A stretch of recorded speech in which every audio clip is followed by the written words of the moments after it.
is all about money. It's not all about money. I think it's political. It's about conditions as well. Well, No, it's not. I'm sorry. I really do think now that there is a large chunk of this that is overtly political. But it's also about conditions. If you have not enough staff, not enough beds, you have problems with social care. That means older patients are trapped in beds. They can't go back into the communities. Basically, the NHS is falling apart at the seams. This is, in some ways, it is a political strike. And the reason it's a political strike is because it's protesting the Conservative government's policy choices. I'm sorry. The reason it is, I do accept there is a political strike. There's some, but my point is, right, if this NHS is struggling, what are they spending our money on?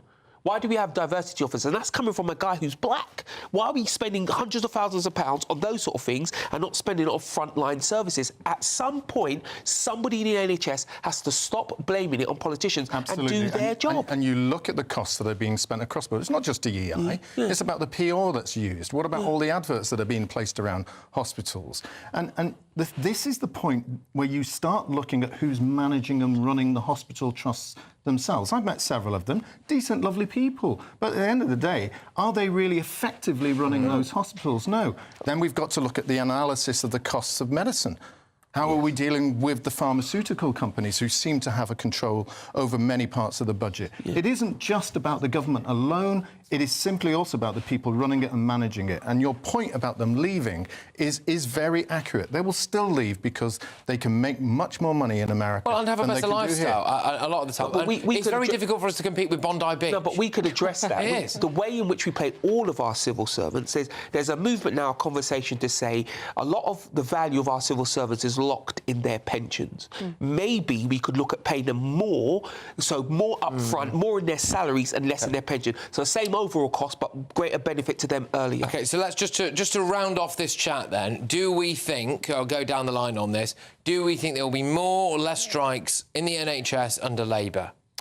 I think there will be less initially, but when Labour is unable to achieve what they want, they might come back towards the end. Okay. That's correct. Sadiq Khan promised no strikes when he became Mayor of London because it was his union friends. It now turns out that he has a record level of strikes because he couldn't satisfy them, and Keir Starmer will not be able to satisfy junior doctors. So what do you think? I think there'll be less strikes because I think Labour's are genuinely in a better position to make a deal with junior doctors, and I think they care about the NHS. And you think that really that is going to... We're probably going to get somewhere near the 35% under Labour? I don't know what the percentage will be, but it's not just about pay, it's also about conditions. That's how they'll fudge it. That is how they will fudge it. Let's be clear. Those doctors said if they don't get 35 pence, the government can stroll on at 35%. If Labour don't offer that, it's been political and it's a fudge. OK, well, hey, I'll tell you what, electric start tonight. I've really enjoyed this. Thank you very much. Great stuff. And it's a colourful panel as well. It's all blending in very, very well with the new set that we've got. Still to come, as lefty actors sign a letter supporting Keir Starmer, will loveys for Labour have an effect on the polls? Top political journalist and commentator Theo Usherwood, he joins me shortly. Plus, what do you think happens next here to Cristiano Ronaldo?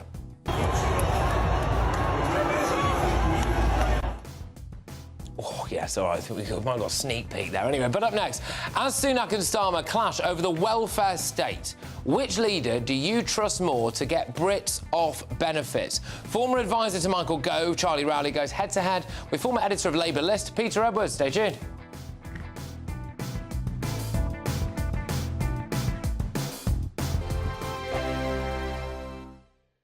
This is GB News, Britain's news channel.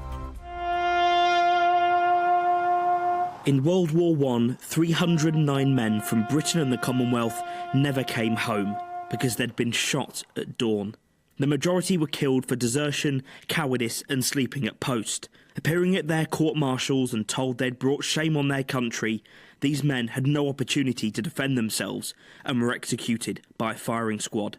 The National Memorial Arboretum launched a fundraising campaign to restore the memorial, which has stood for more than 20 years. Thank you to your viewers for their support for the fundraising campaign, and thanks to the generosity of so many people, we've been able to replace all 309 of the posts that represent those young men that were shot in the First World War. Restoration of this really precious memorial. The centrepiece of the memorial is the young soldier, blindfolded and facing his execution. In September 1916, Private Harry Farr was ordered to the front. Already suffering from shell shock, he was overwhelmed and refused his orders. He was court-martialed, and in a trial lasting only 20 minutes, he was sentenced to death. On the day of his execution, he faced the firing squad without a blindfold. Janet Booth is Private Farr's granddaughter and was part of the public campaign to have those who were shot at dawn officially pardoned. When I asked my gran, do you know where I could find Harry's grave? And she looked at my mother, and there was this sort of look between them, and then she said, well, he hasn't got a grave because they didn't warrant, he deserved one because he was shot as a coward and had let his country down. We can come here as a family and pay our respects to him, and also for all the other families, it's somewhere to come and remember their loved ones. The People's Channel. Hi there, I'm Michelle Dewberry, and I'm going to take a second to tell you all about my show, Dubes & Co. We start off with the issues of the day. We then bring in both sides of the argument. We get rid of the disrespect, and then you throw me into the mix. And trust me, I'll tell it exactly how it is. And then, of course, the magic ingredient, you at home. We mix it all together, and what have we got? In my opinion, the best debate show in town. Monday to Friday, 6 till 7 on GB News, Britain's news channel. Congratulations to the GB News winners at this year's Trick Awards. And the winner of Interview of the Year is... Alistair Stewart reveals his heartbreaking diagnosis to Camilla Tominey. And the winner is GB News Breakfast. And the winner is Nigel Farage. And thank you to you, our GB News viewers and listeners, for making us the People's Channel, Britain's news channel. GB News is Britain's election channel. And when the big stories break, we're tackling them on Britain's newsroom. When we disagree, and we disagree a lot, it's even livelier than normal. We don't disagree that much. We do. His comedy, though, is revolting. I knew her, and unlike you. That explains Beverly Turner's temperament. It's a bit frosty in here, isn't it? He'll have one of me one day. For dartball practice. Britain's newsroom on GB News. Weekdays, 9:30 a.m. GB News, the People's Channel, Britain's news channel.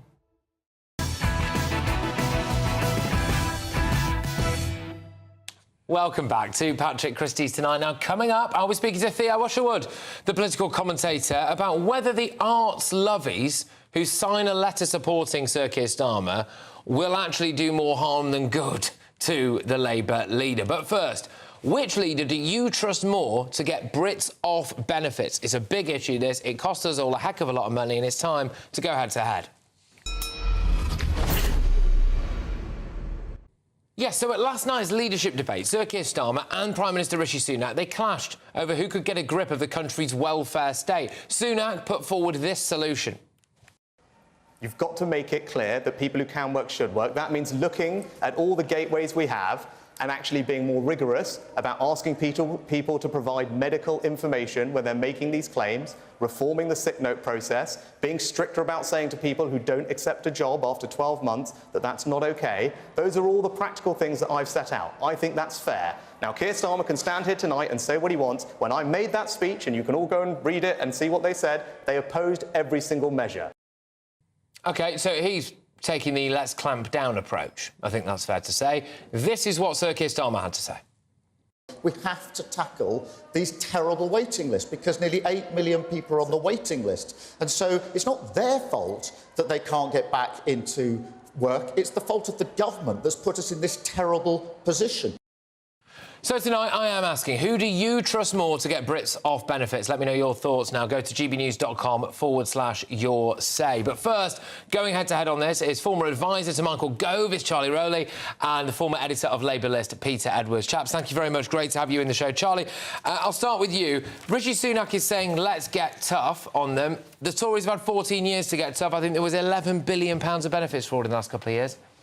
And so therefore more work needs to be done. So when you have the Prime Minister saying that there is still more work to be done and there's a plan in place to make sure that people that don't accept jobs after 12 months, they should accept those jobs, yes, Sir Keir, to his credit, is right to say you've got to get the waiting lists down. But the reason why waiting lists are up is because of COVID. A lot of that is to do with COVID. A lot of it's to do with doctor strikes as well, where people can't get the appointments, where they can't get the medical information that they need in order to get back to work. OK. Peter, I put it to you that Sir Keir Starmer there, not only does he believe that everybody who comes across the channel is a genuine economic migrant, or genuine, asylum seeker, I should say, but also he believes that everyone who's signed off sick is genuinely sick and deserves to be paid.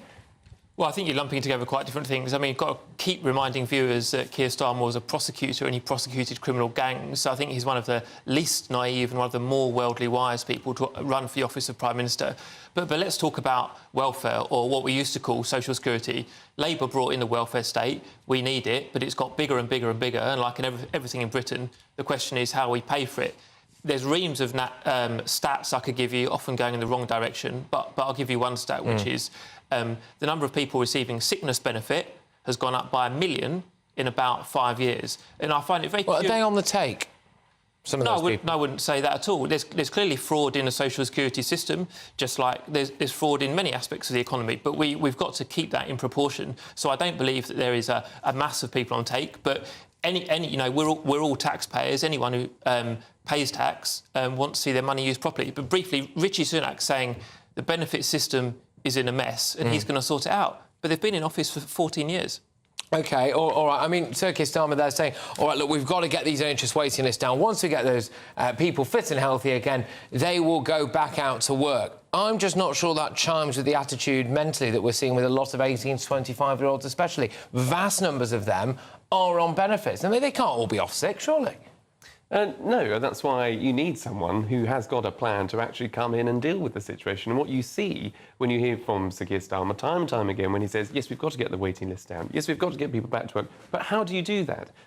He'll say that he'll just negotiate with the doctors to make sure that they get back, so that they call off their strikes. Well, you know, the unions are currently negotiating with this government, and no one is going to accept a 35% pay increase by the one union, the junior doctors, who keep refusing to accept a deal. Everyone else in the NHS has been able to do so. So, you know, the Tories have made a lot of work and a lot of progress in that particular area. But it is absolutely, you know, the case that if you are in receipt of a benefit, it should be going to people who need it the most. Rishi Sunak created the furlough scheme, for goodness sake, during COVID to protect people's lives and livelihoods. So he knows what it's like to obviously help and protect people that need it the most. But where people are cheating the system, where people are claiming where they don't need to, where they can be fit and healthy to go back to work, where there are opportunities and jobs for people to take and they refuse to do so, that is something that the Conservatives will be looking at, as Rishi announced last night, and Labour voted it down. Yeah, well, indeed. I mean, that is a difficult thing for Sir Keir Starmer to get around, isn't it? He has opposed Rishi Sunak's reforms to the welfare system,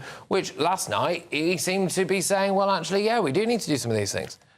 I think we're all against social security fraud. There's no one in favour of it apart from the fraudsters themselves. I must push Charlie, always very affable, but he didn't have any statistics to support what he was saying about the benefits bill.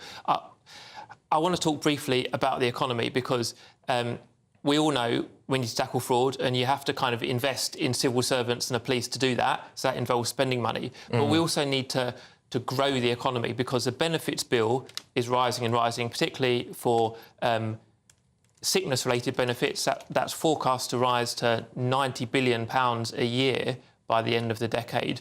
We need to grow the economy. Of course, but that's to pay for those people, as opposed to saying to those people, if you can work, you really need to get back into work. And it is something that a lot of people, when I talk to ordinary people out there on the street, yes, as you would imagine, immigration is a big topic and all of that stuff, but especially people of a certain generation, they feel incredibly hard done by now that you've got people signing off who do not want to do a day's work. And that is a big problem for people. And Rishi Sunak's saying, if you are off for 12 months and you turn down 2 job offers, I think he's saying now, we'll basically cut you off. Is that fair enough? Well, I think it depends on the circumstances. If someone's, say, got a professional qualification and then you try and push them into the wrong role in the sense of to appease the right-wing vote or to appease certain newspapers, that's well, to get them off the benefits, but it's to get them off the taxpayer's bill, isn't it, though? Yeah, That's important, but you also need to preserve dignity and put people in the roles for which they've got skills. And I worry that Tories saying this in the final throes of their general election, what could be the death throes of their time in office, it's just how tough can you talk? And I've run a small company outside politics, and you need to support people back to work, and not just chomp at the bit for ever tougher measures on social security and immigration. OK, do you... I mean, I suspect I might know your answer to this, but do you think that the welfare bill will go up under Keir Starmer? Because the argument is essentially that, I mean, it's already unbelievably high. Sickness benefits risen to £66 billion annually, apparently, under the Conservatives. I mean, it can't get much higher, can it? Well, you'd hope not, but I'm sure it would under Labour. You're absolutely right, because those, just another example that you were talking about a second ago, immigration. It's about fairness in this country. That's all that Brits want. They just want fairness, because it's not government's money, it's not your money. Why would it go up, though? Why? Hmm? Can you give a reason why you think it will go up? Because if you don't have a deterrent when you talk about economic migrants that are coming to the UK that are not asylum seekers, many of which are young men that are now rightly being deported to Albania, that's a positive that the Prime Minister's been able to do. If you have people that come into this country, when you get rid of the Rwanda scheme, as Labour will, you'll have many more people coming into this country claiming benefits, claiming support. That makes the bill that you're talking about go up even higher. Because Labour aren't going to have Rwanda. They're going to scrap it. So I will just flip back and say to you, what is Keir Starmer's deterrent to someone who is currently too lazy to work but could? Smash the gangs, speed up processing, end hotel use, and briefly, I don't think... Well, sorry, no, I mean, I'm talking about Brits. I'm not talking about illegal immigrants. What is Sir Keir Starmer's deterrent to someone who's my age who just wants to sit on his backside in his nan's basement all day? If it's related to sickness, and you overhaul the capability assessment to make it quicker and also fairer. Right, OK, all right, fair enough. Well, great stuff, that, chaps. We're off to an absolute flyer so far tonight. Fantastic stuff. Who do you agree with? As Rishi Sunak and Sir Keir Starmer clash over the welfare state, which leader do you trust more to get Brits off benefits? Hazel's been on X, formerly known as Twitter. If people need benefits, society needs to pay them. Why are we castigating the needy and the poor? Look, I agree with you, Hazel. It's not, though, I think, in the situation that we're talking about here, zoning in on the needy and the poor. I'm trying to make the point that I think there are quite a few people who maybe are taking the mick when it comes to benefits and maybe taking genuine money and resources away from the needy and the poor. But Sumi on X says, I think the outcome will be the same regardless of the party. Sitting on the fence a bit there, Sumi, if you don't mind me saying. Mark says, neither. Add Nigel Farage to your poll and then I'll vote. All right, well, next time, maybe. But your verdict is in. We asked you on social media and you've taken part in our poll. 85% of you think that Rishi Sunak will do more to get Brits off benefits. 15% of you said that Keir Starmer would do more. Coming up, British youngsters, are they rallying around Reform UK? Of homeless English people not getting housed, but you have immigrants that come here that are illegal and they get housed. Well, Nigel Farage has been accused of having a cult-like personality, similar to that of Jeremy Corbyn. Well, I'll ask the party spokesperson, Anne Widdecombe, to respond to all of that. But next, which Tory candidate allegedly placed an £8,000 bet that he would lose in the general election? And, of course, the actors as well and artists, they're mobilising now to sign a letter of support for Sir Keir Starmer. Will Lovies for Labour actually do more harm than good to the Labour leader? Top political journalist Theo Usherwood, he tackles all of that in just a moment. Stay tuned.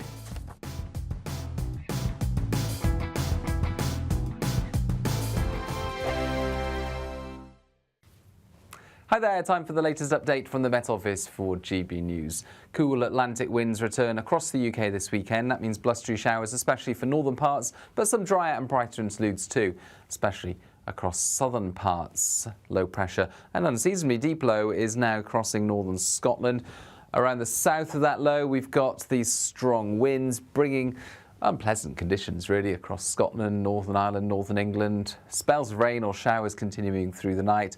The strongest winds pushing through northern and northeast Scotland. Meanwhile, further south, it's mostly dry, apart from 1 or 2 showers for Wales and the southwest. Patchy cloud, but a cooler night for many of us, so 11 to 13 Celsius by dawn.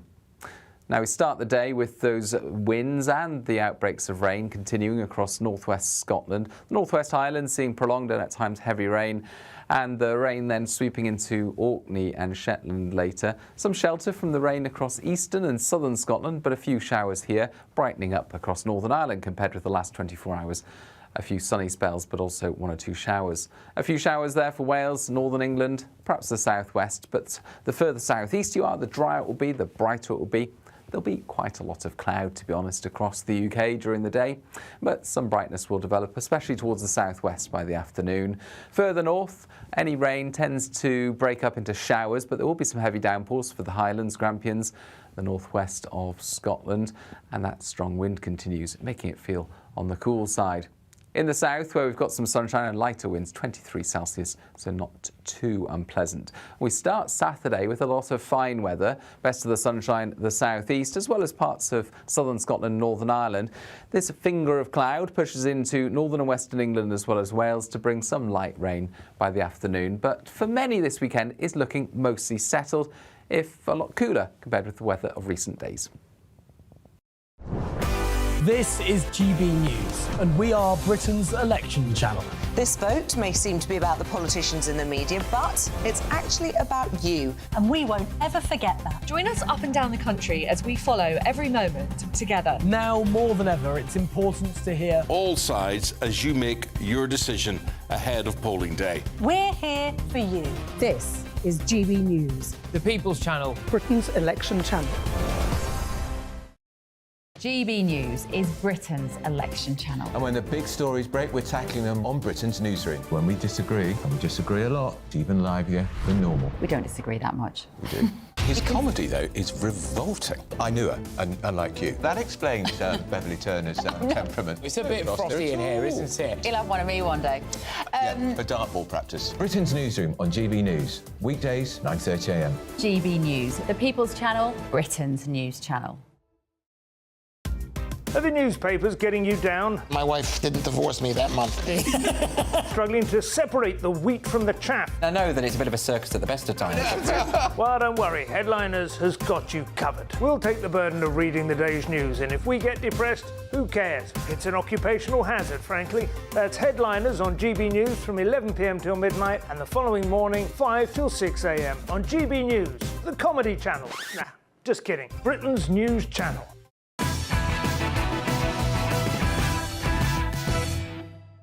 Welcome back to Patrick Christys Tonight. Now, very shortly, Anne Widdecombe is going to be on your screens on the latest Reform UK rally led by Nigel Farage. But first, after David Tennant's outburst this week, more leading actors, artists, directors, lovies, really, aren't they, have been nailing their political colours to the mast. And, well, it's not hard to guess which way they went.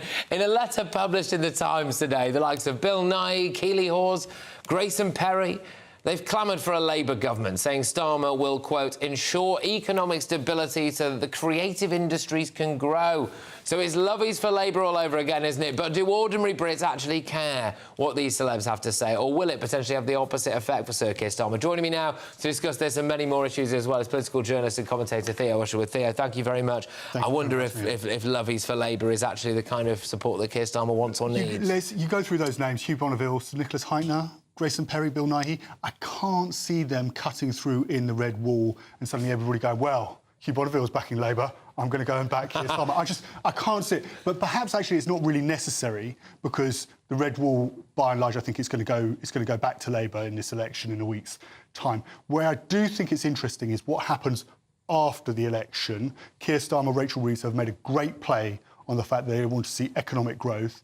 There's going to be very little money to spare. Can these individuals sprinkle some stardust? A little like bit. Think back to 1997 with Tony Blair, Gordon Brown, and they were able to bring on board people like Noel Gallagher, Oasis, and Kate Moss, and bring some of that to the Labour Party and trying to inject that investment. I mean, creative industries in this country is worth £120 billion a year. Can they encourage other private sector investors, to whether they come from abroad or within this country, to put money into those industries to get the economic growth going? And I think that's the crucial thing. Keir Starmer will be pleased, but I can't see them, these individuals who've signed this letter, winning over wavering Conservative Labour voters. If they were to have any effect, potentially, they might be able to help Keir Starmer with his middle-class base. Yeah. I'm thinking those who might think, actually, I can't really see the difference between Starmer and Sunak. I think I might vote Green. And I think if there was to have any effect in this election, the fact that these lovies, as you call them, Patrick, have come on board with Labour, I think they might be able to help Starmer shore up that base of support, particularly amongst middle-class voters who are struggling to see the difference between Starmer and Sunak. I look forward to the time that I'm at some kind of event and someone comes up to me and goes, I wasn't sure which way to vote, and then Hugh Bonneville said he was backing Labour, and that did it for me. But meanwhile, another jaw-dropping development in the Westminster betting scandal. So, Tory candidate Sir Philip Davies has allegedly gambled £8,000 on the result of his constituency, predicting that he himself will lose. Sir Philip was asked by the Sun newspaper if he placed the bet, and these quotes, I must say, are absolute gold. What's it got to do with you whether I did or didn't? I hope to win. I'm busting a gut to win. I expect to lose. In the 2005 election, I busted a gut to win. I expected to lose. I had a bet on myself to lose in the 2005 election, and my bet went down the pan. Theo, I mean, is he OK here saying this is nobody's business apart from his? Look, I don't carry a candle for Sir Philip Davies, right? But we have to draw a distinction with this story.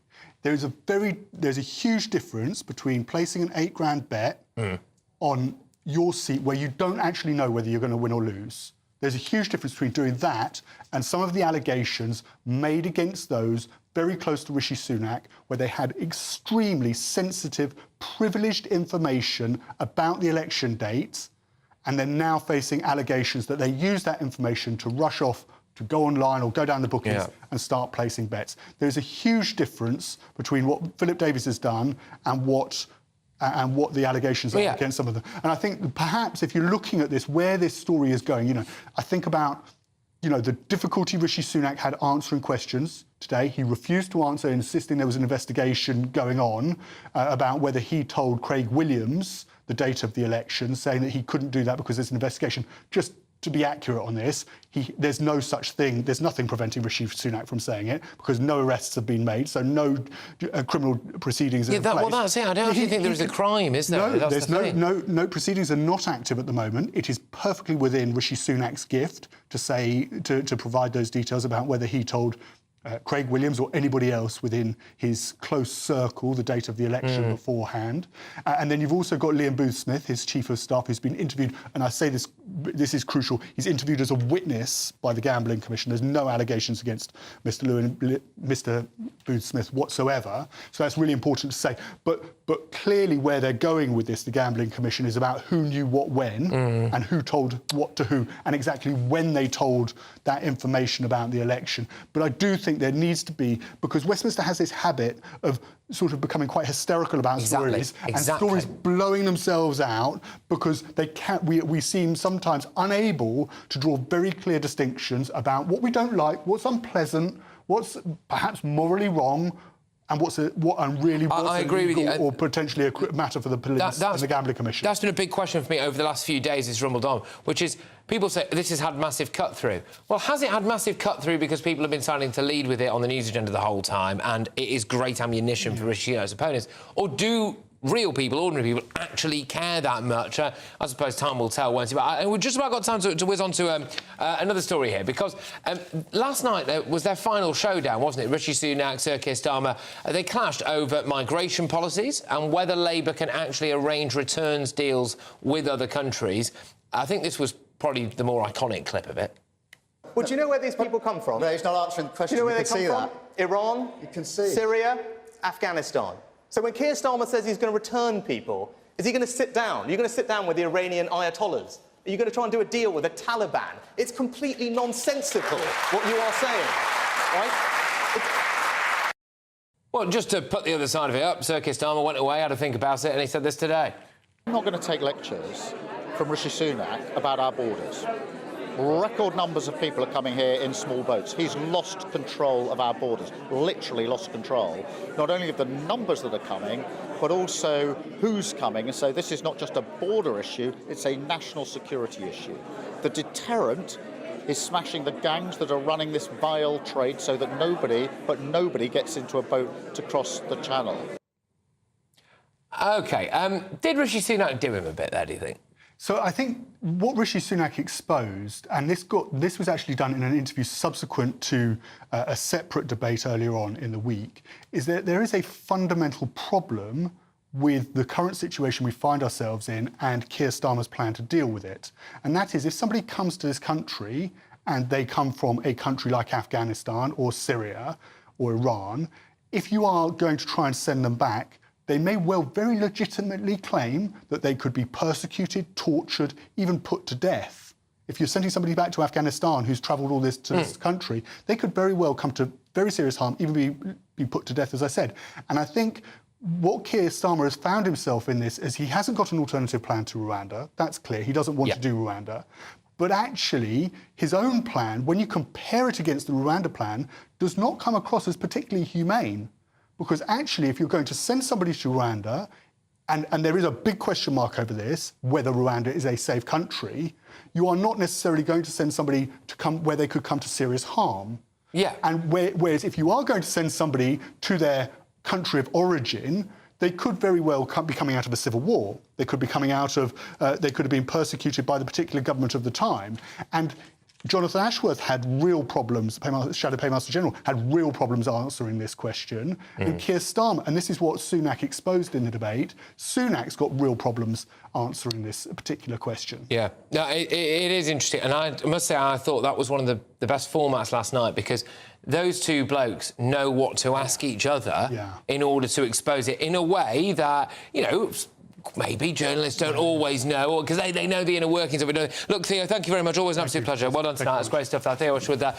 Right, now, don't forget, GB News will be live in Essex on election night as Michelle Dewberry and myself host our exclusive coverage on the polls closing. So, if you want to be a part of our live audience in Essex, then just apply now, OK, either by scanning the QR code on our screen or visit gbnews.com. Can I just say I was in a meeting earlier on today, actually, where we were planning this, and it is a proper laugh, what we've got planned. It will be great. Get yourselves on the telly. There's nothing quite like just having normal people on the telly and getting your views out there, and we are gonna lay it on thick for you, so you will enjoy it, I think. But coming up, Angela Rayner has pledged that migrants will be evenly distributed across the country under a Labour government. It's a massive statement, this.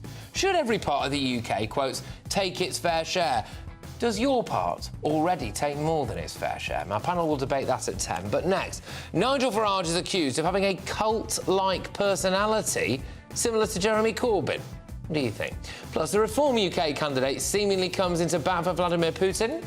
And I will be joined by Anne Widdecombe next as she sets out to defend her party. Stay tuned.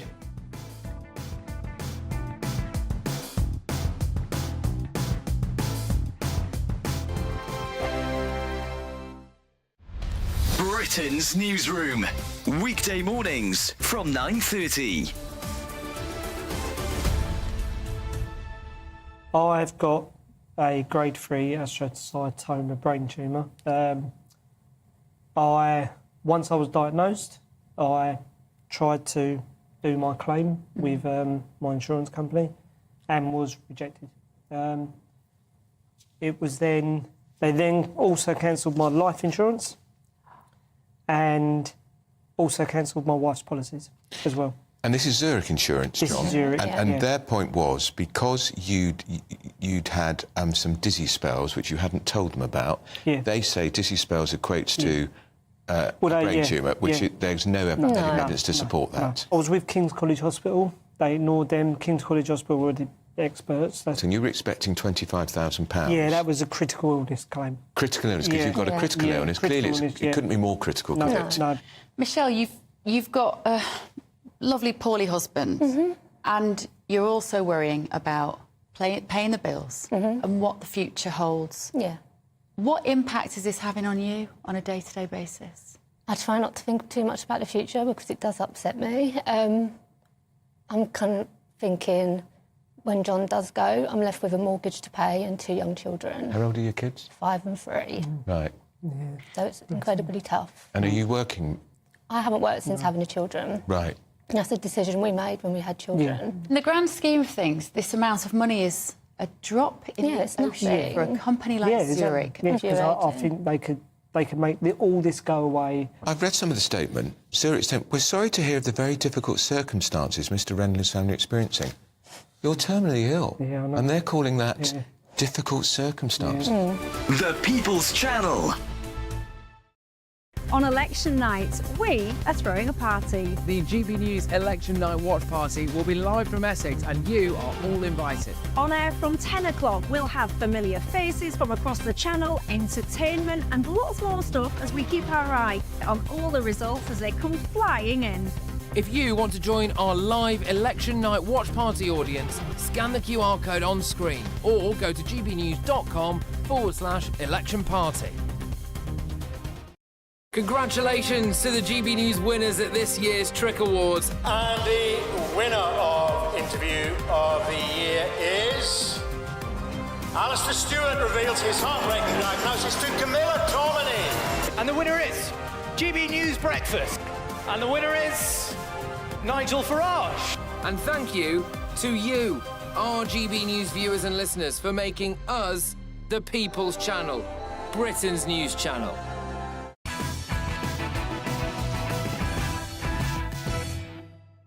Welcome back to Patrick Christys tonight. Still to come, massive statements from Angela Rayner. She's promised that Labour will evenly distribute migrants across the country. That's illegal migrants, by the way.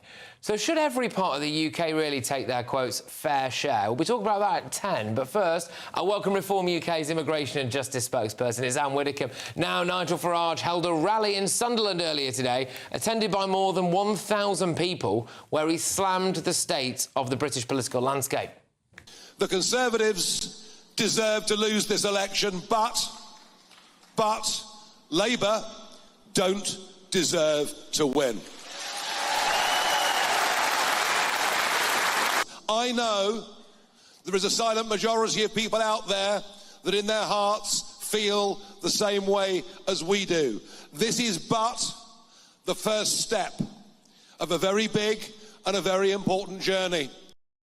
Well, Reform UK leader's popularity with the public, it's hard to ignore or deny, actually, is it? With the support for his party seeming to rise with pretty much every poll. But not everyone's sure it's a good thing. It's interesting you bring up Nigel, because I think Nigel is the same as Jeremy Corbyn in a way, that he's the wrong messenger for what he's wanting to sell. And I think there are some similarities there, although I imagine Twitter is about to call me all sorts of names right now. Anna will bring in Anne Widdecombe now. Is there a cult of personality forming around Nigel Farage here? No, I wouldn't describe it as a cult. What I would say is he's got a huge personality and he's got charisma, which is sadly lacking in either Sunak or certainly in Starmer, who's very tedious indeed. And people were warm to that. Now, you know, Boris had charisma, Tony Blair. I don't like Tony Blair, but he had charisma.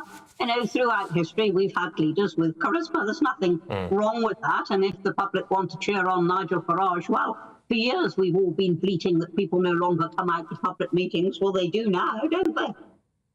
Well, they are in big numbers. And Nigel, I know, is hoping to sell out the Birmingham NEC, I think, on Sunday, which would be huge numbers if that happens, of course. I wonder, though, Anne, whether or not Reform has an issue just below the surface, right? Which is that because you are now on the march and you've had to do that quite quickly, all right, and you've swept up a lot of people with you because you need people out there canvassing, etc., whether or not now some of the candidates and some of the canvassers are actually quite unsavoury characters. So, for example, in Salisbury, one of them has hit the headlines after making comments that seem to praise Vladimir Putin. Julian Mallin's KC told a hustings event on Sunday, I've actually met Putin, had a 10-minute chat with him, and he seemed very good. He's not the Austrian gentleman with a moustache come alive again.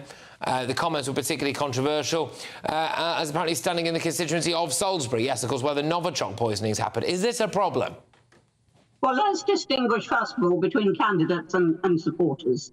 You can't... Supporters are self-selecting. They roll up at campaign headquarters and they ask to distribute leaflets or whatever it is, and, you know, there's no vetting process there, nor with any of the big parties. And unless you happen to recognise somebody and say, oh, that's a good thing, or, oh, dear, I'm not so sure, you know, there is no way of deciding who comes and does that sort of donkey work or not. When it comes to candidates, that's an entirely different matter. There is a vetting process. which has failed in 1 or 2 cases. But also, I think we should listen to people who have views that maybe we don't like. We've rather lost the habit of being able to do that. And of course, once somebody does pounce on a view, it becomes exaggerated, a feeding frenzy follows. And I think that's rather a sad development. Now, as far as Putin goes, and Nigel didn't say anything that Boris hadn't said 8 years ago. And yet we know, Patrick, that Boris was the very first Western leader to support Ukraine, to get our troops helping with training, to get equipment in there. He was praised by Zelensky. So what I'm saying is there's no contradiction between supporting Ukraine and holding... I get that. No, I do get that. One thing I will say, though, Anne, is that shortly before we came on air, there were clips that were put out of an undercover investigation, or I don't know, whatever you'd want to call it, really, which showed a man canvassing for reform who did use a racial slur to describe Rishi Sunak, and that's awful, isn't it, for reform, or is it not? Well, of course that's awful, yes. I'm not going to say that it's not awful. But on the other hand, what you've said is a man canvassing. You haven't said a candidate. And as I say, you know, it's very difficult to vet every individual who volunteers to help. You know, I mean, when I was helping the Conservatives in the young days, when I wasn't named to anybody, I used to roll up at the campaign headquarters and I used to say, can I go canvassing, please? And I'd be handed canvass cards. They didn't know what I was going to say on the doorstep. Yeah, and Nigel's comments to it were actually, when are you going to report on things that the Labour Party have said about drinking white people's tears and all of that stuff. But look, Anne, thank you very much for your time this evening. I hope to chat to you again very soon. I have to read now the full list of candidates standing in Salisbury. We've got Matt Aldridge, Labour, Victoria Charleston, Liberal Democrats, Julian Mallins, Reform UK, John Glenn, Conservative, Chris Harwood, Climate Party, Barney Norris Green, and King Arthur Pendragon, who is an independent, apparently. Look, coming up, I'm going to be sitting down with 2 nurses in the NHS who have got a sexually active man in their changing room, and there's nothing they can do about it. Oh, yes. And are we going to end up with a load of illegal immigrants all over the UK under Labour? That warm feeling inside from Boxed Boilers, sponsors of weather on GB News. Hi there, time for the latest update from the Met Office for GB News. Cool Atlantic winds return across the UK this weekend. That means blustery showers, especially for northern parts, but some drier and brighter interludes too, especially across southern parts. Low pressure, an unseasonably deep low, is now crossing northern Scotland. Around the south of that low, we've got these strong winds bringing unpleasant conditions really across Scotland, Northern Ireland, Northern England. Spells of rain or showers continuing through the night. The strongest winds pushing through northern and northeast Scotland. Meanwhile, further south, it's mostly dry, apart from 1 or 2 showers for Wales and the southwest. Patchy cloud, but a cooler night for many of us, so 11 to 13 Celsius by dawn. Now we start the day with those winds and the outbreaks of rain continuing across northwest Scotland. The Northwest Highlands seeing prolonged and at times heavy rain, and the rain then sweeping into Orkney and Shetland later. Some shelter from the rain across eastern and southern Scotland, but a few showers here, brightening up across Northern Ireland compared with the last 24 hours. A few sunny spells, but also 1 or 2 showers. A few showers there for Wales, Northern England, perhaps the southwest, but the further southeast you are, the drier it will be, the brighter it will be. There'll be quite a lot of cloud, to be honest, across the UK during the day, but some brightness will develop, especially towards the southwest by the afternoon. Further north, any rain tends to break up into showers, but there will be some heavy downpours for the Highlands, Grampians, the northwest of Scotland, and that strong wind continues, making it feel on the cool side. In the south, where we've got some sunshine and lighter winds, 23 Celsius, so not too unpleasant. We start Saturday with a lot of fine weather, best of the sunshine the southeast, as well as parts of southern Scotland and Northern Ireland. This finger of cloud pushes into northern and western England as well as Wales to bring some light rain by the afternoon. But for many this weekend is looking mostly settled, if a lot cooler compared with the weather of recent days. Looks like things are heating up. Boxed Boilers, sponsors of weather on GB News. It's the final week to see how you can win big this summer. First, there's a totally tax-free £15,000 in cash to make your summer spectacular. Spend that extra cash however you like.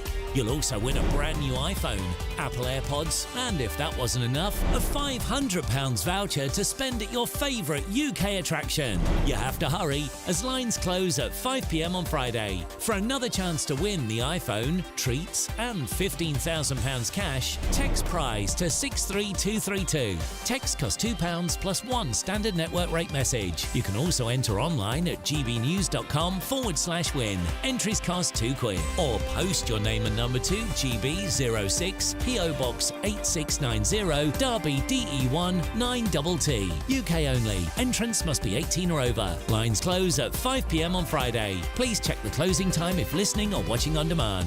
Good luck. Hi there, I'm Michelle Dewberry and I'm going to take a second to tell you all about my show, Dubes & Co. We start off with the issues of the day. We then bring in both sides of the argument. We get rid of the disrespect. And then you throw me into the mix. And trust me, I'll tell it exactly how it is. And then, of course, the magic ingredient, you at home. We mix it all together and what have we got, in my opinion, the best debate show in town. Monday to Friday, 6 till 7 on GB News, Britain's news channel. Congratulations to the GB News winners at this year's Trick Awards. And the winner of Interview of the Year is... Alistair Stewart reveals his heartbreaking diagnosis to Camilla Tominey. And the winner is GB News Breakfast. And the winner is Nigel Farage. And thank you to you, our GB News viewers and listeners, for making us the People's Channel, Britain's news channel.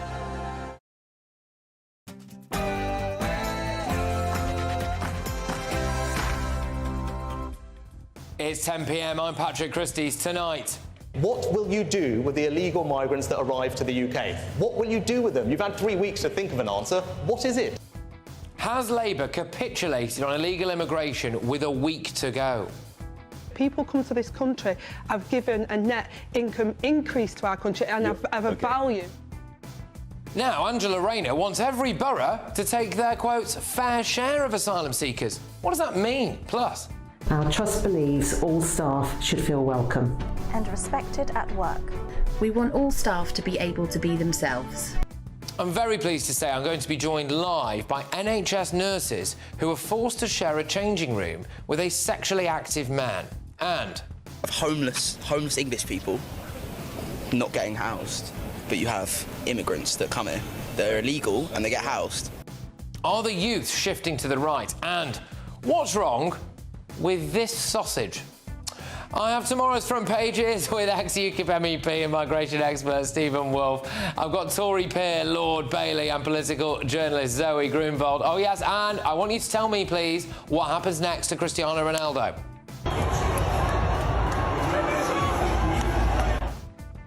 Get ready, Britain, here we go.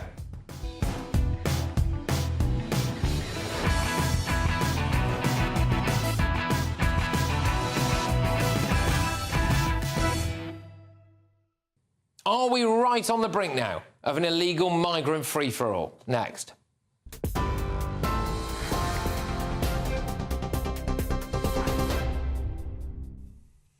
The top story from the GB newsroom at just after 10 o'clock. The Prime Minister has been urging voters not to surrender to Labour, adding that this is a really important election, he says, where Britain could make a better choice. He was speaking to GB News' political editor, Christopher Hope, and he also said that Britons mustn't vote Labour because if they win the election, they'll reverse all the changes he has made. I want people to surrender to Labour. I don't want them to surrender to their tax rises. I don't want people to surrender our borders to Labour, our welfare system to Labour, our national security to Labour. Right? I'm up for the fight. I want people to join me in that fight. Like, we should not surrender our country to this. Right? We can do better. Last year's has not been easy. I'm not saying we've got everything right. I completely understand that. But this is really important, this election. If Labour are in power, they'll have a blank cheque to do whatever they want. That means put up your taxes. Reverse all the changes I made to get us to net zero in a sensible way. Right? Reverse all the progress we made on illegal migration. Well, that was Rishi Sunak. The Lib Dem leader, Sir Ed Davey, today said the winner of the general election should be passing an emergency budget to fix the healthcare system. The party says its manifesto pledges £9.4 billion in a spending package for the National Health Service, healthcare and social care. Sir Ed Davey saying he wants to see a budget which would be much more targeted in scope than a regular one. Now, the former Newcastle United owner, Sir John Hall, has switched his political support to Reform UK after previously donating tens of thousands of pounds to the Conservative Party. He was cheered on at a Reform speech near Sunderland, where party leader Nigel Farage was speaking. Mr Farage said it had been a privilege to welcome Sir John into the Reform family and said he'd made a substantial donation to the party's campaign. Sir John said he felt like the Tories had left him disillusioned. The Conservative Party has let me down. They've been a failure for the last many years, for the last 14 years, and they don't speak now for my English is my way of life, which I feel is under threat. And I looked around, basically, who I find to speak for me, and the Reform Party, I feel, and Nigel's the only ones who are going to speak about saving my English culture. Sir John Hall. Junior doctors in England walked out today for the 11th time in almost a year. The 5-day strike continues in their long-running pay dispute with the government. They're asking for a 35% pay rise, which Labour has said is a non-starter. But the doctors say more industrial action is going to be taking place over the summer if negotiations don't move forward. Our pay at the moment for a doctor in their first year is £15.50. We're asking for that to be £21. £21 an hour for a doctor that's starting life-saving treatment on our loved ones. £21 an hour for a doctor with student loans of £100,000. And because the pay cut has been so strong, we're losing doctors. We don't have enough. And when we don't have enough doctors, we're seeing patients die needlessly in the NHS every single week. That's the news. I'm Polly Middlehurst. I'm back in an hour. See you then. For the very latest GB News direct to your smartphone, sign up to News Alerts by scanning the QR code or go to gbnews.com/alerts.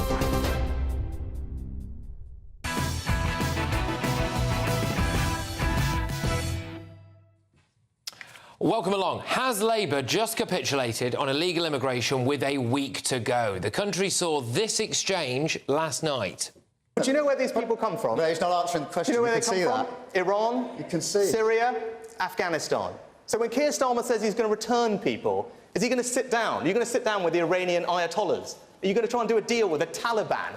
I'm very clear that what we need to do here, we need to get our security of our borders back. They've lost control. 50,000 people have come. We've got to smash the gangs that are doing this in the first place. Well, Labour have said that they will give the 90,000 illegal immigrants currently unable to claim asylum the chance to stay in Britain. The point Sunak makes is if they've come from the likes of Iran or Afghanistan, there's no chance of a returns agreement, so basically they're staying here, aren't they? Labour say they will work more closely with the EU, obviously smash the gangs as well, and look to potentially re-enter that Dublin agreement, but there is no evidence that they'll be allowed to do that, or if it will work. Keir Starmer's language when it comes to people crossing the Channel in small boats is actually really interesting. Just take a look and a listen to this, see what you notice.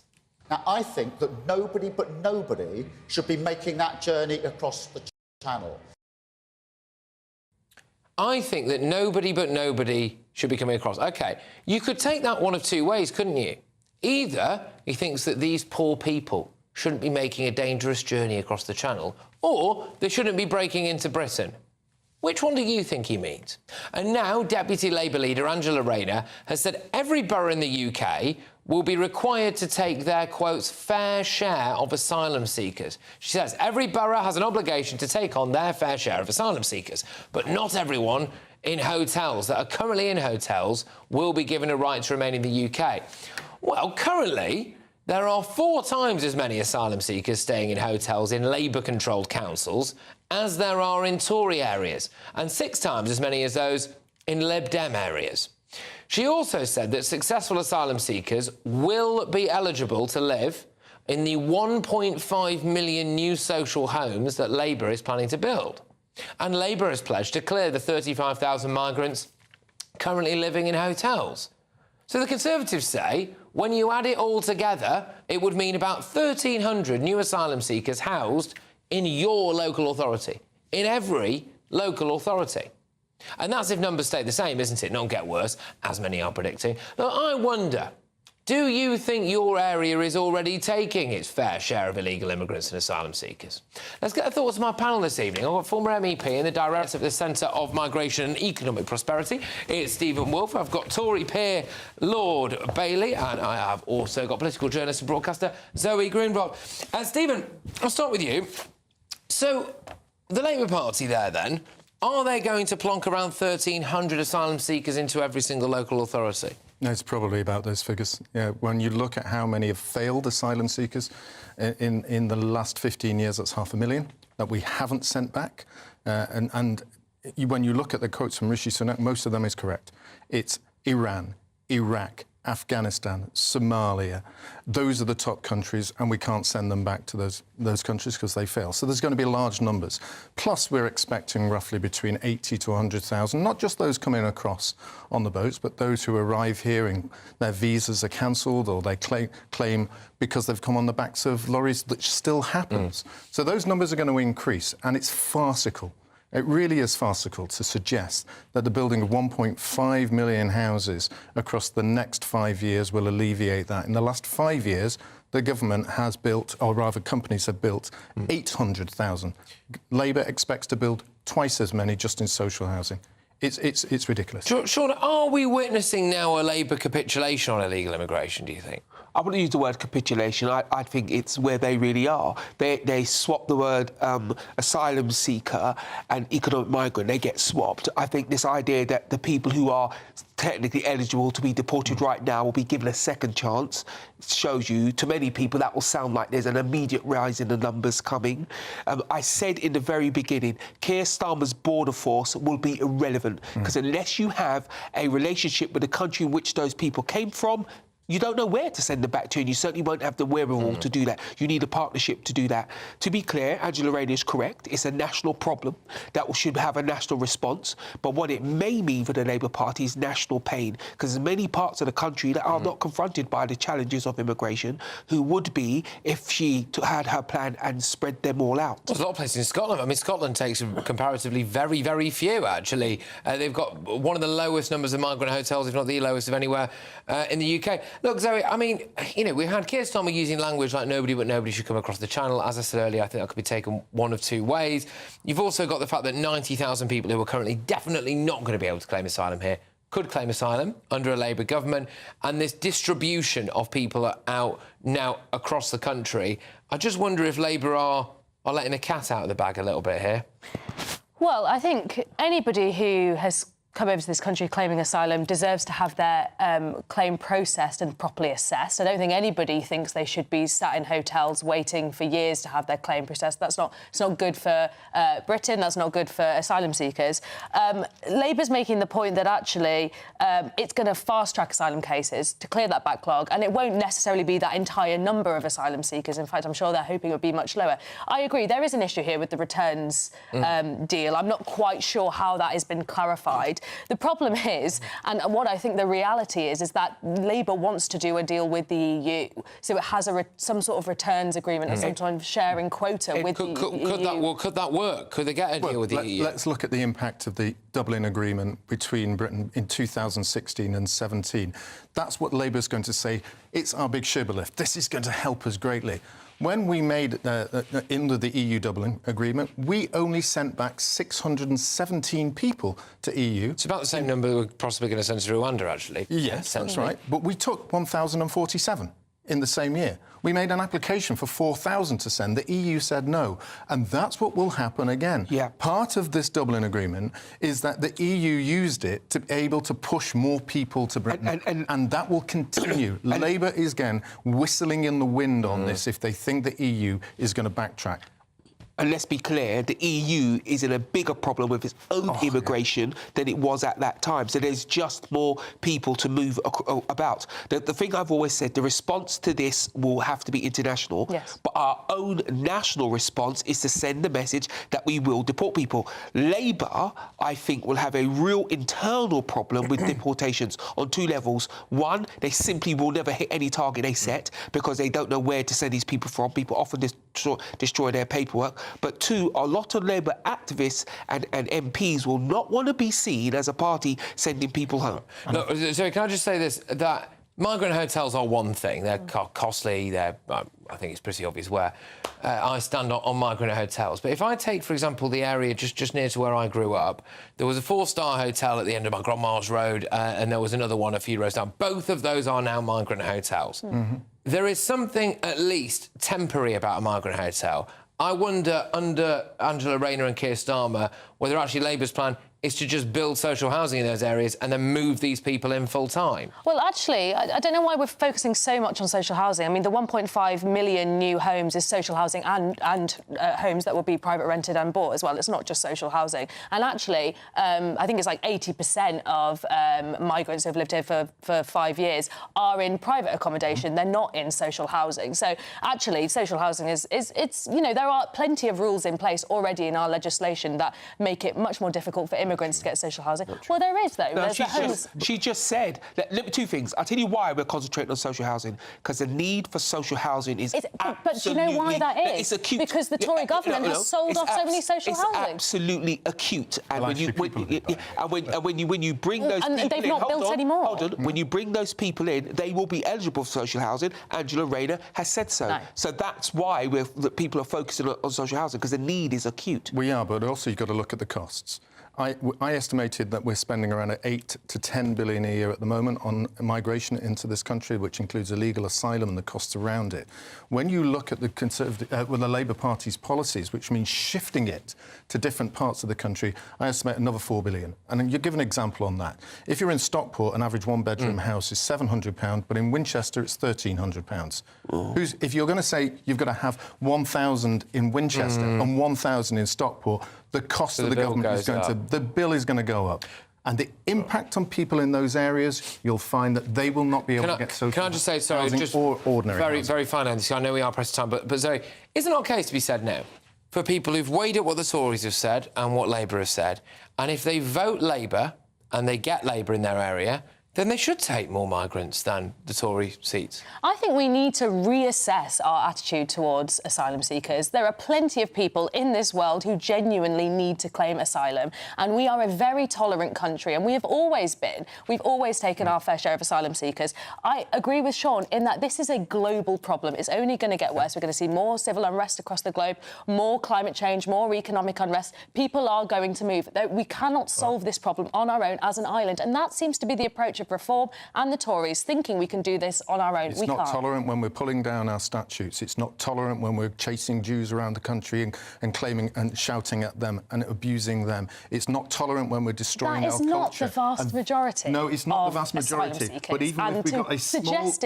Even if we're getting a small minority of those people who are abusing the rights of being here, that's what's changing and transforming the cultural aspect. Right. Now, I look at economics, but there are those who look at the cultural side. Right. We can't all say everybody is perfect who comes... I mean, not everyone living in Britain and British nationals are perfect. Okay. I mean, it's I get it. Not... As much as I would love to carry this on, we have got other things that we need to rattle through, including this. After my interview with Anne Widdecombe, we read out the wrong list of candidates standing in Salisbury, so I'll just say it. This is what so here we go. Matt Aldrich, Labour, Victoria Charleston, Liberal Democrats, Julian Mallard, Reform UK, John Glenn, Conservative, Chris Harwell, Climate Party, Bonnie Norris, Green, King Arthur Pendragon, Independent. So there we go. That's cleared everything up for everybody now, and there we are. Right, coming up, I will take you through the very first look at tomorrow's newspaper front pages. And are Britain's youth shifting to the right? Of homeless English people not getting housed, but you have immigrants that come here. They're illegal and they get housed. And next, you absolutely will not believe what has allegedly been going on in hospital changing rooms due to NHS transgender policy. 2 female nurses, they've had enough, they are suing, and they're bravely speaking out about this as well. They are live here in this studio with their shocking stories. It's a must-watch, and it's next.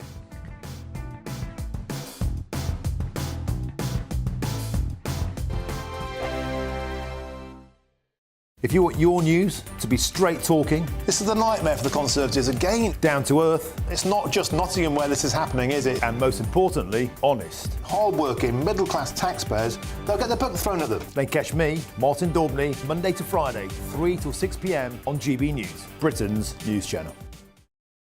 Weekdays on GB News. Wake up to breakfast every day from 6 a.m. Followed by Britain's newsroom at 9:30. At noon, it's Good Afternoon Britain. Followed by Martin Daubney from 3 p.m. Only on GB News, the People's Channel, Britain's news channel.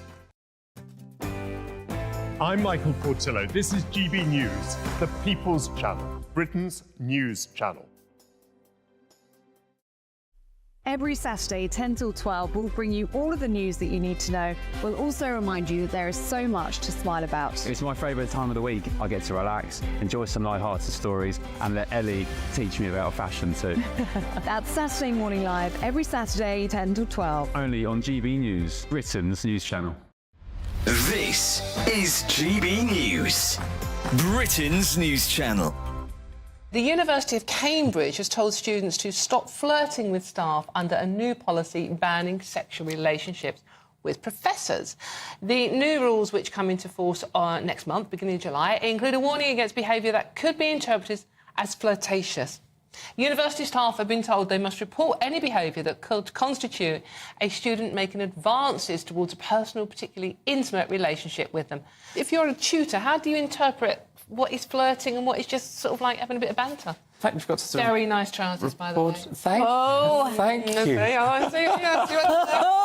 You see, you didn't even recognise. Oh, I didn't. Very well. He's got I think I'm blushing now. I'm blushing. So, what's flirting? What's me complimenting your very well-fitting trousers? Yes.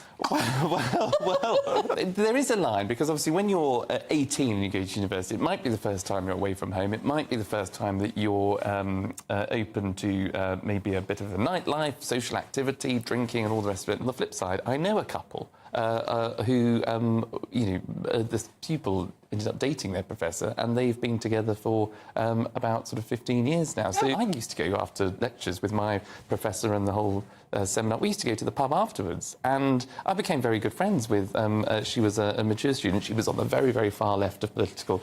You wondered where that was going for a second, didn't you? We're both breathing a huge sigh of relief.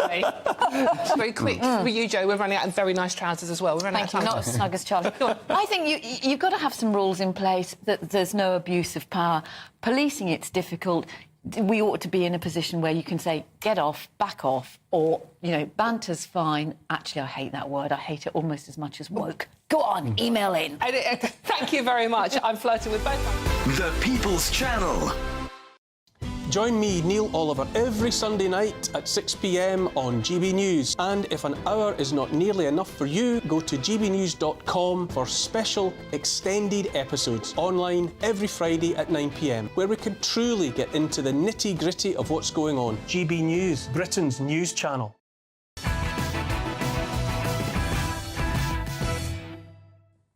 Welcome back to Patrick Christys tonight. Now, still to come, I'll bring you the very first look at tomorrow's newspaper front pages. There are some great ones on there as well, actually, so I'll get to those shortly. But first, I'm really excited to be talking about this story because I think it really genuinely does matter a heck of a lot. And I bring you a TV exclusive with 2 nurses who are blowing the whistle on transgender policies in hospitals, which they say are putting staff at risk. So Lisa Lockie and also Bethany Hutchison are 2 of 4 nurses who have launched legal action after a trans male-at-birth colleague's behaviour reportedly caused female staff at the Darlington Memorial Hospital to suffer panic attacks. Now, I'm going to throw it over to the ladies here who are on my sofa just to explain the exact situation, because I think when you at home find out exactly what's going on here, it's probably going to make you spit your dinner out. So, Bethany, I'll start with you. Yeah.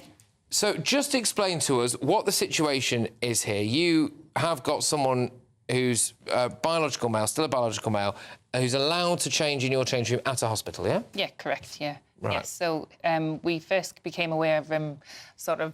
Probably about a year ago. A year ago, yeah, about a year ago.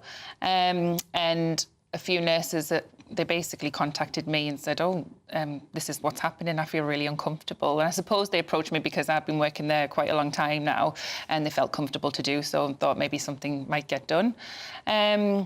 So we followed policy. We chatted to a sister on the ward and said, could you please pass this on to HR? And she has raised it with HR and nothing really has been done. This person still continues to change in our changing room. OK, and it obviously makes you feel quite uncomfortable. And I believe that the person is not on any kind of hormone treatment. No, allegedly no. No. And is trying to get a girlfriend pregnant is what we've heard. Yes. Yeah. So really, a sexually active, I would say, arguably straight man. Man, yes, yeah.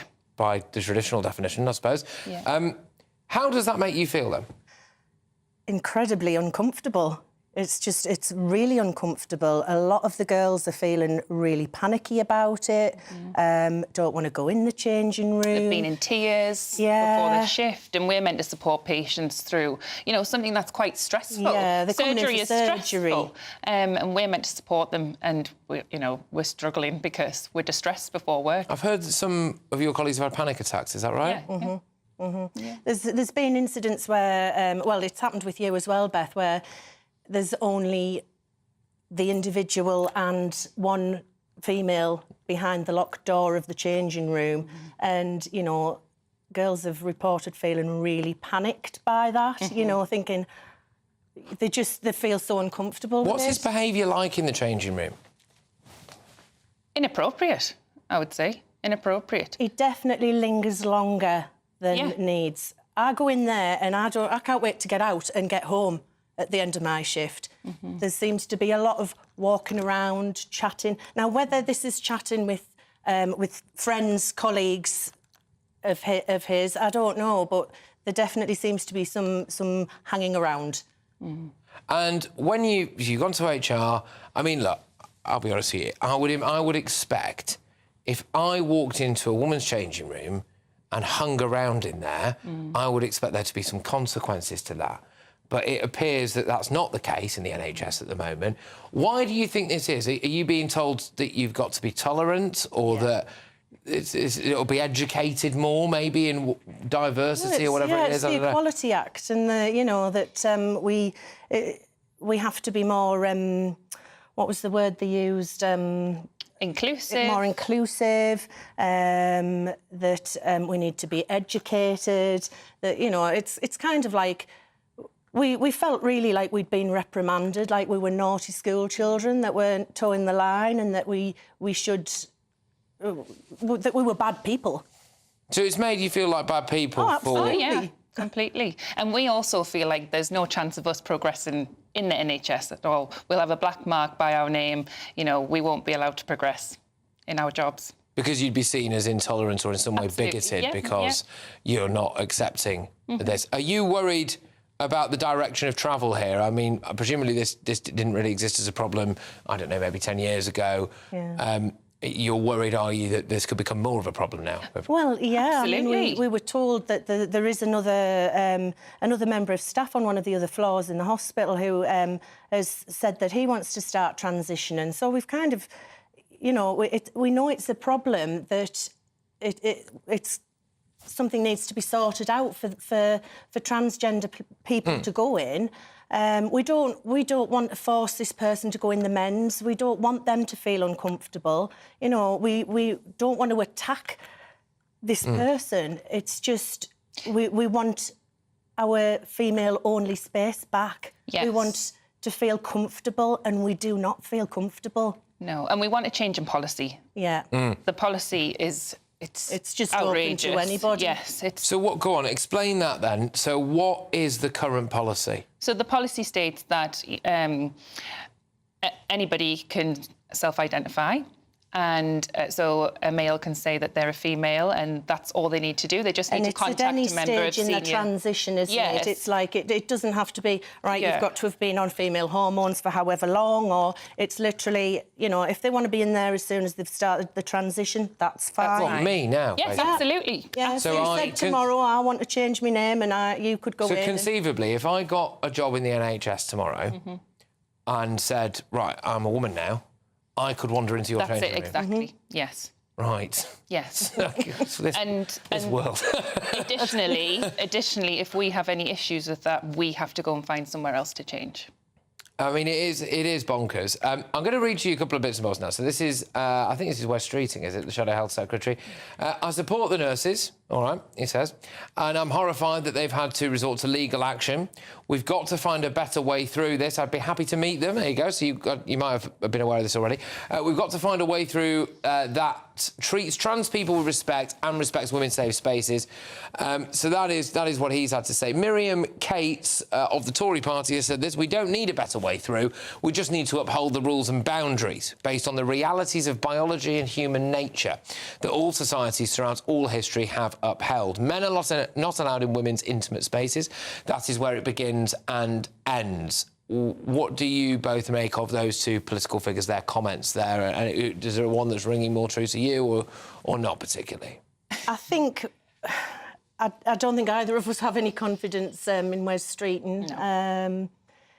You know, he seems to have done a 360. It just seems to be now about getting votes and saying the right thing that'll please us.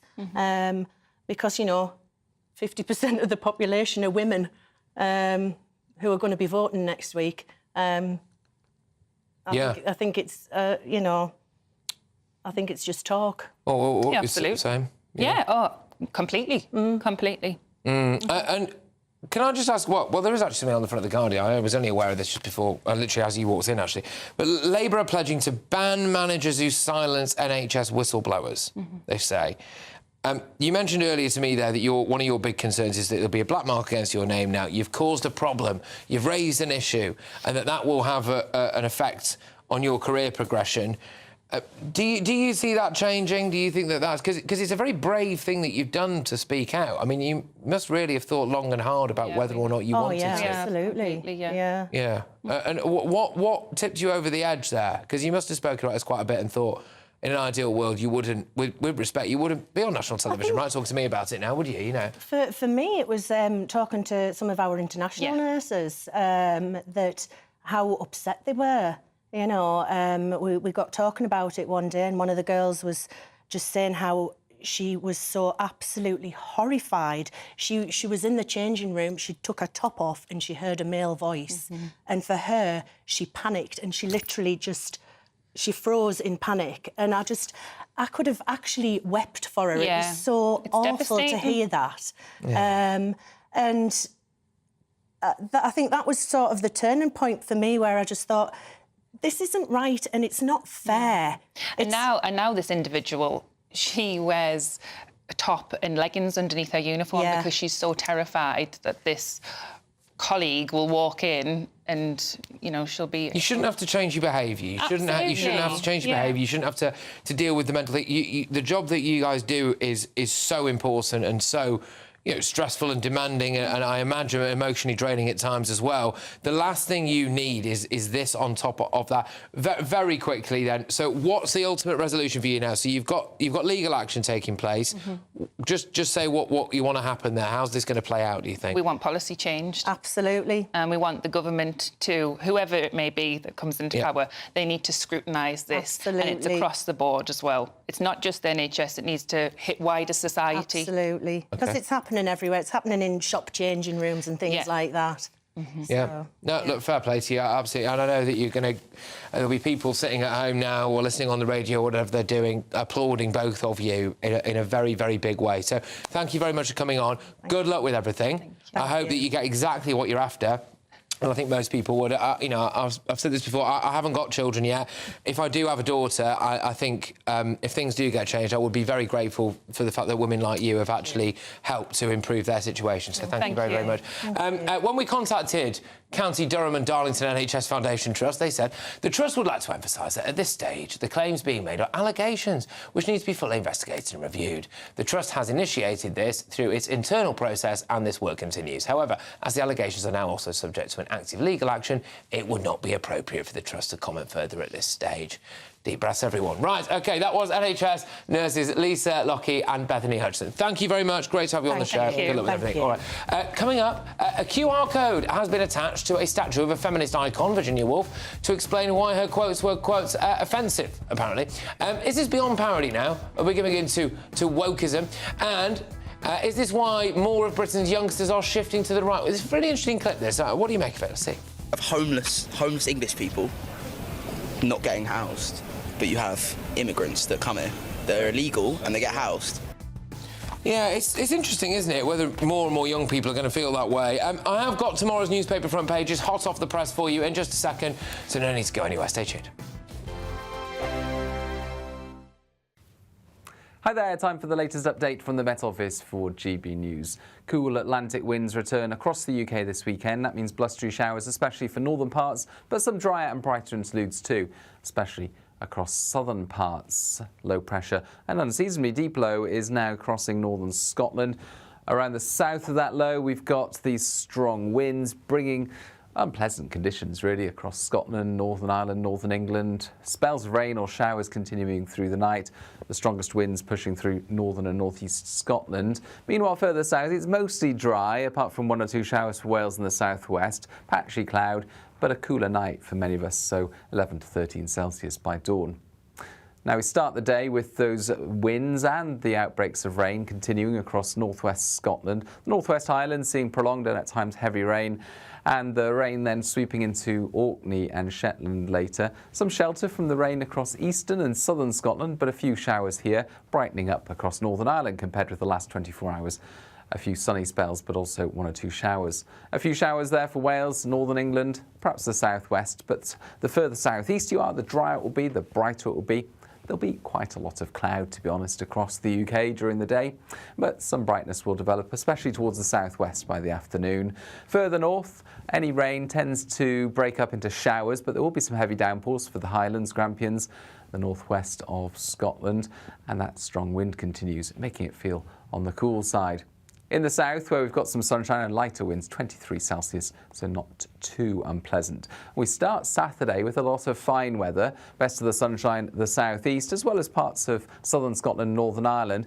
This finger of cloud pushes into northern and western England as well as Wales to bring some light rain by the afternoon. But for many this weekend is looking mostly settled, if a lot cooler compared with the weather of recent days.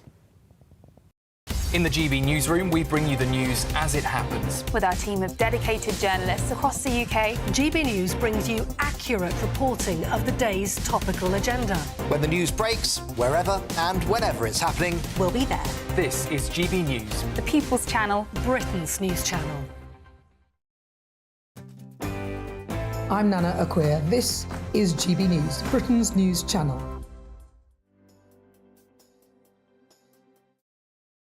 Join me, Neil Oliver, every Sunday night at 6 p.m. on GB News. And if an hour is not nearly enough for you, go to gbnews.com for special extended episodes online every Friday at 9 p.m, where we can truly get into the nitty-gritty of what's going on. GB News, Britain's news channel.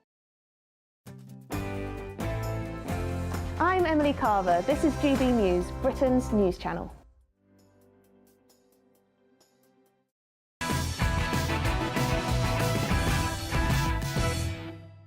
Welcome back to Patrick Christys tonight. I've got a little look now at tomorrow's newspaper front pages. Let's do it.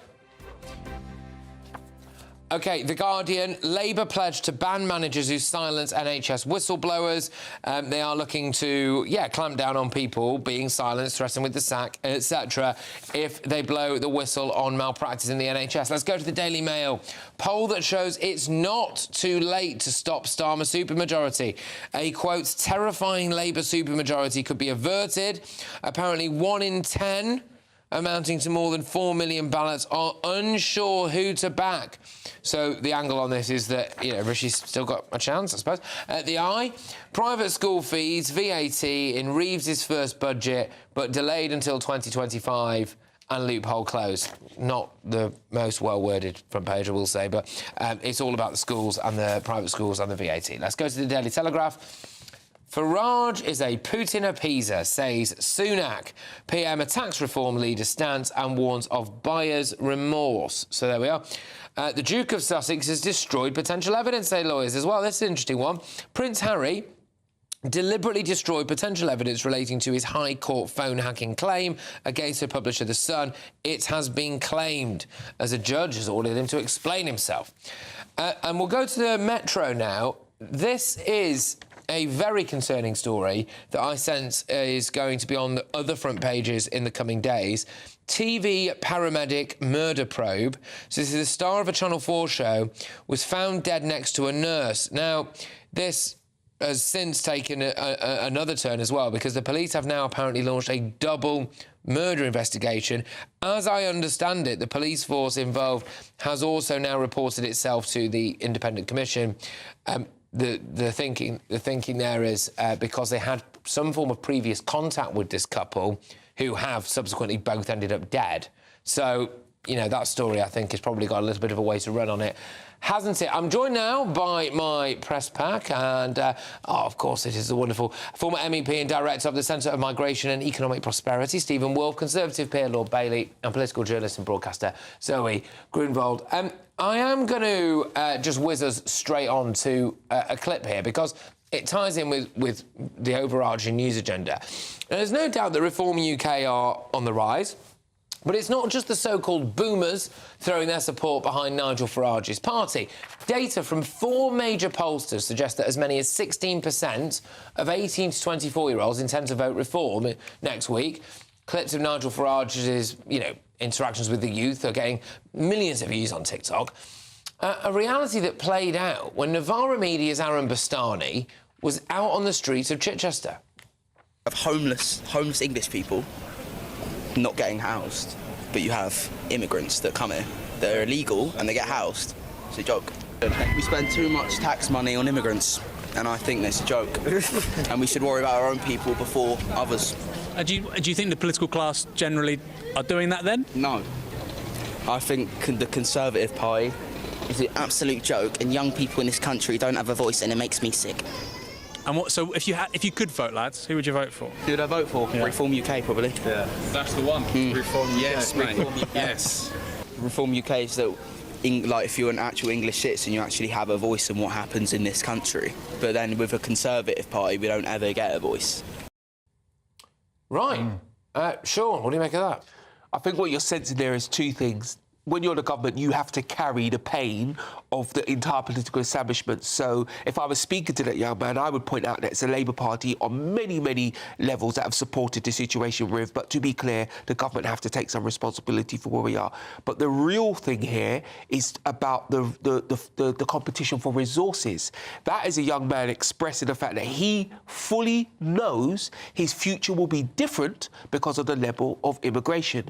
Now, what he also knows is when you talk about these things, you're tarred as racist, etc., etc., etc. But that's very important. So the earlier story, we talked about Angela Rayner saying that all boroughs must take their fair share. I did agree with her because a national problem, a national response. But what it means for Labour is a national problem because people will feel the cost of immigration themselves. All right. Zoe, what's your take on what that young lad has just said there? Well, I think he's expressed something that a lot of young people in this country feel, which is that the Conservative government have abandoned young people. If you look at the track record of the Tory government, youth centres closed, higher education funding cut. You look at how Rishi Sunak's responded to that. Oh, I'm going to put you all in national service. I'm going to make you do maths till you're 18. It doesn't inspire young people. And, quite frankly, the government haven't built enough houses. There's been massive increases in generational inequality. This generation's going to be poorer than its parents.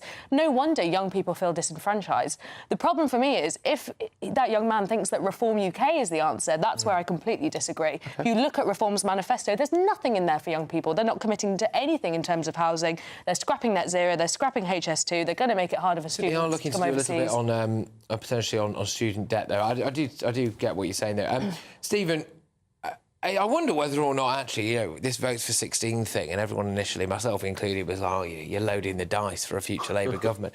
Actually, I mean, a lot of them might go right. Well, I think they will. What was really fascinating and really important about that is, yes, they're criticising the Conservative Party, but he wasn't coming out and supporting the Labour Party, because the Labour Party is also seen as a huge issue, particularly for those who are young and have very little income and at the bottom end because of the social strata, because they see it as them not helping them. All they hear is white privilege for themselves. All they hear is and negative attitudes toward being a man or a male, for example. And that is why you're getting this massive division, particularly in young people, between those who are male, who are starting to vote for reform, and those who are female, who are voting for other parties. But this is crossing across the whole of Europe. It's crossing in Canada at the moment, where you're seeing it massively. You could see a huge change. This is generational, but across the board. They don't like the major politicians, and they want massive change. You want an alternative? And I don't think we can overstate the impact of TikTok and social media on this as well. It is no coincidence that Nigel Farage is massive on TikTok, and you do see people of a certain age, a younger age now, being more engaged. Going to whiz on something completely different now. Cristiano Ronaldo is used to being mobbed by his adoring fans, but it's reached a whole new level at Euro 2024. 3 fans invaded the pitch for selfies with the Portugal star during his team's 3-0 win over Turkey in Dortmund on Saturday. Ronaldo greeted, happily posed with the first child. Wasn't that keen on the attention of the other 2, it must be said. Bless him. But last night, one supporter went to even more extreme lengths to get to Ronaldo after Portugal's shock defeat to Georgia.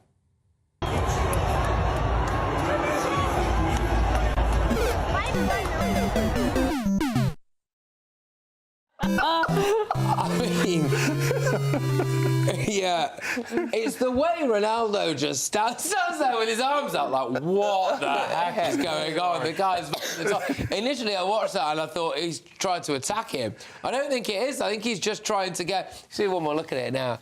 I think he's just thought, this is my chance. I've got to say hello to you. It looks like he's been dropped from the sky. It does.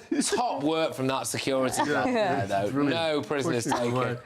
Bosh, and in Ronaldo's reaction. Oh, it's another angle of it. I mean, dude, that really level of superstar. Really ridiculous way to try and get a hug of Ronaldo, isn't it? You know, come on, give me a hug. I know. All right. Well, yes. All right, coming up. Has this election just got even weirder? Imagine an incoming Labour government. Future tax. That is a Tory campaign video. And more of tomorrow's news front paper. Whatever I'm doing next, pages, papers, whatever. Go on, do it.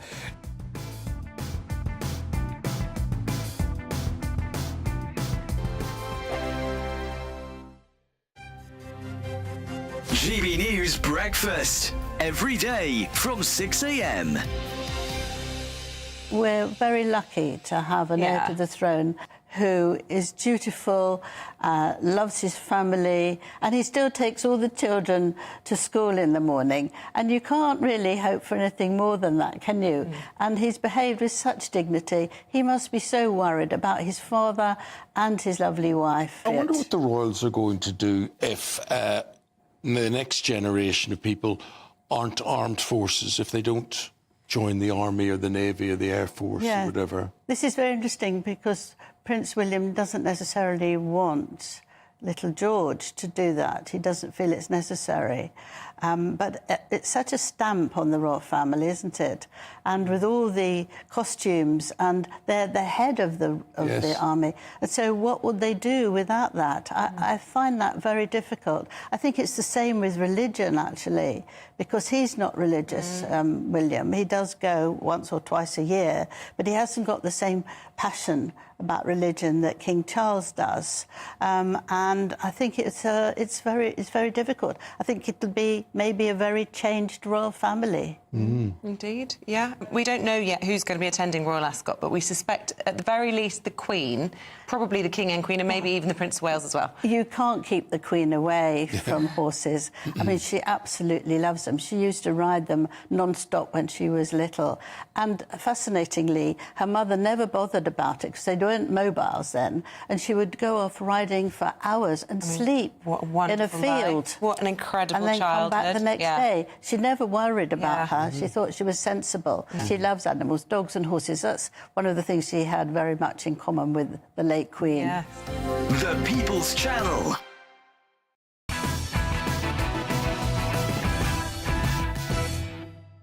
OK, welcome back to Patrick Christys tonight, and it's time for more newspaper front pages, hot off the press. Let's do it. OK, we've got the Mirror. This is why we need to vote Labour, it says, inside crumbling hospital. That is the Times. It's all right, don't worry, I'll stay on it. The Times. Shoot illegal migrants, said Reform campaigner. So shift in tone there. Shoot illegal migrants, said Reform campaigner. Farage age recorded by undercover reporters. They say it's a campaigner for Nigel Farage. For what it's worth, Nigel Farage just hit back on this and said, I've met this guy once. He was out canvassing. He doesn't really know who he is. And also did ask where the media attention was on some other candidates that were standing as well. But anyway, Daily Express, is it now? Yeah, why not? BBC paid TV audience to appear at leaders' debates. The BBC spent more than £30,000 of licence fee payers' money hiring audience members for the TV election debate between Rishi Sunak and Keir Starmer. There we go. And yes, there is the Mirror, which is a crumbling hospital, they're saying. This is why we need to vote Labour, because Labour will give it more funding. So there we go. Right, OK. Joined again by my wonderful panel. You know who they are by now. I don't really need to waste a load of time reintroducing them. But have you heard of flexitarians? Any idea what that means? Well, much like having your meat and eating it, these are people who want to consume less animal produce without giving up on meat entirely. Basically, these are people who just want to eat a bit less meat, right? And now our NHS is pandering to them. If you are unlucky enough to land yourself in a hospital bed, you can expect to get Quorn mixed in with your meat. Apparently, the move will also help tackle climate change and suit individuals who are eco-conscious. Stephen, is this just veganism a bit by stealth, do we think? What's going on? I'm sorry, but anyone puts Quorn in front of me, I'd rather eat my own toenails. Quorn is like concrete wrapped in really bad, gone-off flour with eggs that have been rotten for about 6 months. I'm sorry, there's not meat. So give me a steak. Let my daughter do a nice brown sauce on it with lots of pepper in it. She's brilliant. She's going up a meat eater, thank goodness for that. I'll only eat meat. I don't think Quorn are going to be using you for their advertising campaign anytime soon. No, I'm not going to be their PR agent. No. Not at all. Sure, I do wonder, though, seriously, you're in a hospital, which is not great. You've got to, eat what's best for you. I don't know if a bit of Quorn in a sausage is ideal, is it? I personally don't think it's a big deal, except, was this a decision made for want of a better term, woke reasons, or was it a decision made for health? Now, if someone tells me, if a doctor says to me, a nutritionist says to me, look, this Quorn stuff help you recover, you wouldn't hear me complain. Even if the hospital want to serve it, it's fine as long as I have a choice. But when they start foisting their beliefs on you, I always ask the question, who gets to choose what is right and is wrong? Because if you ask my mum, she'll give you a full sausage. She wouldn't give you Quorn. Yeah. So I think we should let my mum run. Round to your house. Yeah. So my mum should run the NHS dart thing. She'd do just fine. Absolutely. OK, go on, Zoe. You seem perplexed about this. Come on. It's a sausage. It's still got pork in it. It's got a bit of Quorn in it. I mean, it's good to eat a bit less meat. It's better for the environment. It's better for you. Quorn's high in protein. It's really good for you. And for you less animals. Should the NHS... So are you going to eat Quorn all the rest of this year, then, just for this show? How about Nothing but Quorn. Dedication. I do wonder, I think the overarching point now, probably, Sean, you are right, is the NHS making decisions based on climate change? Like we've had with electric ambulances, where it's turned out that quite a few of them couldn't do a full shift, especially around rural areas. And are they making that decision there based around environmental reasons or what's best for the patient? That's right. But they probably will be able to... Well, they probably would say... But Quorn is high in protein, it's leaner, it's probably better for the patient. No, but probably is not good enough. It needs to be definitely. It's got to be definitely. Oh, it's a bit of Quorn. All right, well, we'll leave it there. Now, yes, I showed you a little bit of this earlier on, and it completely threw me, but Conservative campaign headquarters have... Here we go, Sean. Have turned up the volume in their latest campaign attack ad on Labour. See what you make of this. We have a plan for the future. Future tax. Future tax. Future tax. Tax. Future tax. It's the sound of the summer. It is the sound of the summer. That will be played all around Ibiza before we know it. People off their nut in Ushuaia or wherever it is. Just, there it is, future tax. Yes. That takes me back. All right. I can practically smell the warehouse rave now. Anyway, it's time now to reveal today's greatest Britain and Union jackass. OK, Stephen, who is your greatest Briton, please? Well, I'm going to go for a chap called John Ferraroli.